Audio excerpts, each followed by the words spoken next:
लाडकी बहीण योजनेनंतर आता लाडका भाऊ योजना। लाडकी बहीण योजनेनंतर आता राज्यात लाडका भाऊ योजना लागू होणार आहे। याबाबत मुख्यमंत्री शिंदे म्हणाले की आम्ही लाडका भाऊ योजना काढली आहे, ज्यात 10,000पर्यंत सुशिक्षित बेरोजगारांना अप्रेंटिसशिप महिन्याला देणार, डिप्लोमा होल्डरला 8,000 आणि बेरोजगारांना स्टायपेंड देण्याचा निर्णय घेतला आहे। दरम्यान राज्यात बेरोजगार तरुणांसाठी सरकारने मुख्यमंत्री युवा कार्य प्रशिक्षण योजना आणली आहे। या माध्यमातून उद्योजक, खासगी क्षेत्रातील आस्थापना, सेवा क्षेत्र, केंद्र व राज्य शासनाच्या शासकीय, निमशासकीय आस्थापनांना मनुष्यबळ मिळणार आहे।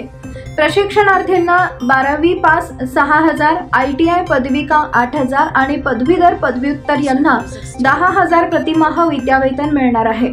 परंतु ही योजना फक्त राज्यातील केवळ तरुणांपुरतीच मर्यादित नसून तरुणीही या योजनेस पात्र आहेत।